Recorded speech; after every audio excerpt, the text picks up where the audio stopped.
अस्सलाम वालेकुम रहमतुल्लाहि व बरकातहू। नाज़रीन, आपका अपना मेज़बान हसन जलाल, आप मेरे यूट्यूब चैनल देख रहे हो तो मेरे अजीज़ों, मेरे इस चैनल को सब्सक्राइब करना मत भूलिए। आज हमारी हाई कोर्ट ने जो हमारे लीडर इमरान खान और उसकी मिसेस को जो 14 साल बामुशक्कत कैद दी है, तो मेरे पाकिस्तानी बहनों और भाइयों, ये कोई नया अजूबा नहीं है।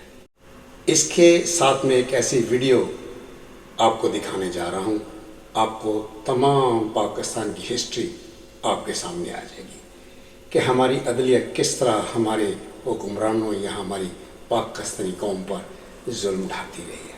तो मेरी आपसे बड़ी मोहब्बाना गुजारिश है कि आपने घबराना नहीं है। ऊंच नीचे ज़िंदगी में हमेशा आती रहती है, आपने उम्मीद का दामन कभी नहीं छोड़ना। और इंशाअल्लाह ये देख लेना, ये जो फैसला हमारे इन जजेस ने दिया है, इनको हमारी हाई कोर्ट या सुप्रीम कोर्ट ज़रूर कलअदम करार दे देगी।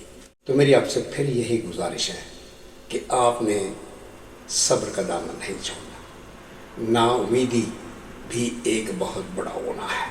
एक फैसले ये ज़मीन पर करे, एक फैसला ऊपर अल्लाह ताला की ज़ात भी करके बैठी हुई है। और इंशाअल्लाह पहली ही पेशी पर ये जो इसके ख़िलाफ़ अपील दायर की जा रही है, इंशाअल्लाह दोनों इमरान खान और उसकी मिसेस बिल्कुल साफ बरी कर दिए जाएंगे, क्योंकि ये फ़ैसला लिखा लिखाया फ़ैसला इनके सामने रखा गया था।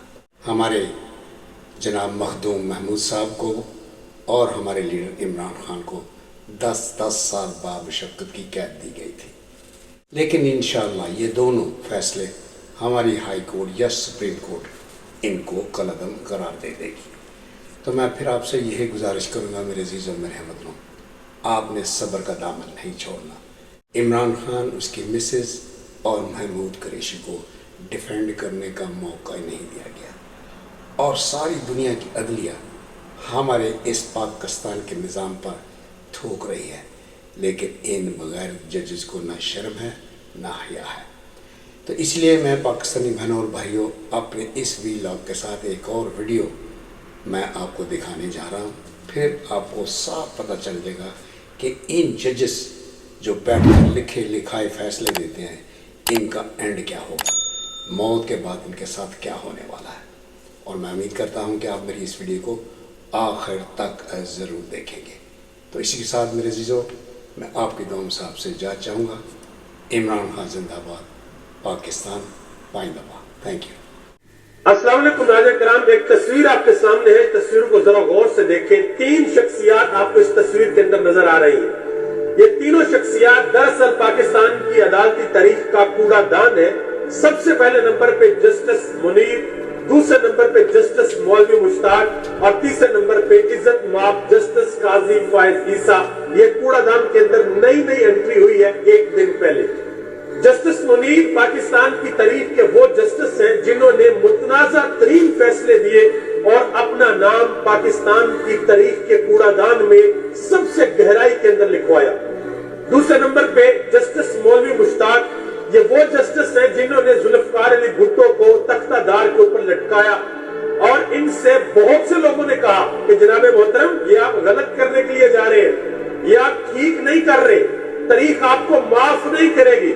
लेकिन उनके दिल में जुल्फकार अली भुट्टो का इतना गुब्स भरा हुआ था कि उनको उस वक्त चैन आया जब उन्होंने ये कहा कि जुल्फकार अली भुट्टो को फांसी की सजा दे दी जाए। हुआ कुछ यूं कि जब इनका जनाजा लेकर जा रहे थे तो उस वक्त अचानक से शहद की मक्खियों ने जनाजे के ऊपर हमला कर दिया और लोग मैयत को उधर ही छोड़ के इधर उधर भाग गए। बड़ी मुश्किल से लोगों ने बाद में आके मैयत उठाई और कब्र के अंदर दफन किया और ऊपर मट्टी डाली और निकल गए। आज तारीख के अंदर इनका नाम जब भी आता है तो लोग ये जरूर सोचते हैं कि इस बंदे ने वो कौन सा काम किया था कि इसके जनाजे के ऊपर शहद की मक्खियों ने हमला किया था। क्या हम भूल जाते हैं पाकिस्तान की सुप्रीम कोर्ट के चीफ जस्टिस साहब, क्या उनको इस वाक्य का नहीं पता? बिल्कुल उनको पता है। बाकी जो हमारी हाई कोर्ट के चीफ जस्टिस हैं उनको नहीं पता? बिल्कुल उनको पता है। पेशावर हाई कोर्ट के चीफ जस्टिस इब्राहिम खान, तरीकी अल्फाज उस बंदे ने कहे। उसने कहा, जी अगर मैं इंसाफ नहीं कर सकता तो फिर मुझे इस कुर्सी के ऊपर नहीं बैठना चाहिए, मैं इस्तीफा दे दूंगा। आखिर क्या वजह थी कि जस्टिस एजाजुल हसन ने इस्तीफा दे दिया? क्या वजह थी कि जस्टिस मुज़ाहिर अली नकवी ने इस्तीफा दे दिया? वजह यह थी कि मुल्क की वो सबसे मुकद्दस तरीन इमारत, जहां हर पाकिस्तानी देखता है कि यहां से अदल और इंसाफ के चश्मे फूटेंगे, उस जगह से एक ऐसा फैसला आया है जो तारीख के कूड़ेदान के अंदर जाएगा, और हमेशा के लिए उस फैसले के साथ नाम किसका आएगा? जस्टिस काजी फायज ईसा साहब का। याद रखिएगा, ये वो प्लान है जो हो सकता है नवाज शरीफ ने तरतीब दिया हो, जिसने भी तरतीब दिया हो। एक प्लान अल्लाह की जात का होता है, एक प्लान उस जात का जिसने ये कायनात बनाई है। उसने एक एक इंसान को पैदा किया है, वो इंसानों का, हिवानों का, चरिंद परिंद, हत्ता के मट्टी के जर्रात का भी मालिक है। खुदाए मालिक यौमुद्दीन है। उसको नहीं पता?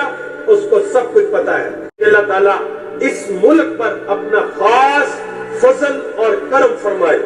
आप यकीन करें, शायद पाकिस्तान के बहुत से लोगों को इस बात का अंदाजा नहीं है कि हमारा मुल्क हर गुजरते दिन के साथ बहुत बड़ी मुश्किल की तरफ जा रहा है।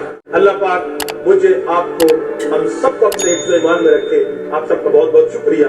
पाकिस्तान जिंदाबाद। अस्सलाम वालेकुम। इलेक्शन में बहुत थोड़े दिन रह गए हैं, तो आज हम अपनी वोटिंग स्ट्रेटजी के बारे में डिस्कस करेंगे। हो सकता है इलेक्शन डे वाले दिन कहीं आपको पीटीआई का पर्ची बनाने वाला खैमा ना दिखे, हो सकता है उसको रियासत पहले फतह कर चुकी हो, तो आपने घबराना या परेशान नहीं होना, क्योंकि अगर आप वहां से पर्ची बनवाने में कामयाब हो भी जाते तो गेट पे खड़ी हुई सिक्योरिटी आपको वोट कास्ट करने से रोकती। तो जब तक आप वोट कास्ट नहीं कर लेते, आपने किसी को ये मालूम नहीं होने देना कि आप पीटीआई को सपोर्ट करते हैं। आपने डिसेप्टिव रहना है, आपने पीटीआई के नारे नहीं लगाने हैं, पीटीआई का झंडा नहीं पकड़ना है, और आपने नून लीग और पीपल्स पार्टी की ट्रांसपोर्ट को यूज करना है। आपने पर्चियां उन्हीं के कैंप से बनवानी है, और अगर आपको बिरयानी नजर आए तो आपने वो भी खा खू लेनी है। फिर आपने आगे पोलिंग की लाइन में लग जाना है। कोई आपसे वहां ये पूछे आपने किसको वोट कास्ट करना है, तो आपने कहना है मियां दिनारे वजने, या आपने कहना है जीए भुट्टो बेनजीर। और जब आप अंदर जाएंगे, आपसे प्रिजाइडिंग ऑफिसर या पोलिंग एजेंट ये सवाल करें, तब भी आपने खामोश रहना है, और पोलिंग बूथ में पहुंचकर आपने खान के साथ वफादारी का सबूत पेश करते हुए खान के नामजद करदा उम्मीदवार के नाम पर ठप्पा लगाना है, क्योंकि मेन मकसद खान को वोट कास्ट करना है। फिर बाहर आने के बाद आप जितने मर्जी नारे लगाएं। और अगर आप में थोड़ा सा भी शर्लॉक होम या जेम्स बॉन्ड पाया जाता है, तो आपने इनके व्हाट्सएप ग्रुप के अंदर घुस जाना है और इनका लाया अमल मालूम करके हमें बताना है, ताकि हम अपने तरीक़ेकार को मजीद रिफाइन कर सकें, या आप इनके पोलिंग एजेंट बन जाएं, और ताकि आप लोगों को अंदर जाके ख़वातीन और बुजुर्गों को अपने नुमाइंदों के बारे में बता सकें और वोट कास्ट करने के तरीके के बारे में समझा सकें। और इसके अलावा आपने पोलिंग डे वाले दिन सुबह जल्दी उठना है, जल्दी वोट कास्ट करने जाना है, क्योंकि अगर टर्न आउट सुबह के टाइम कम हुआ तो ये पोलिंग के अमल को स्लो करेंगे, ताकि बाद में बच जाने वाले बैलेट पेपर के ऊपर अपनी मर्जी के ठप्पे लगा सकें। और आपने ये काम हरगिज नहीं करना। वोट कास्ट करने के बाद आपने अपने वोट की हिफाजत भी करनी है। और जो लोग पहली बार वोट कास्ट करने जा रहे हैं, वो अपने साथ शुमारियाती कोड, घराना नंबर और सिलसिला नंबर लेकर जाएं।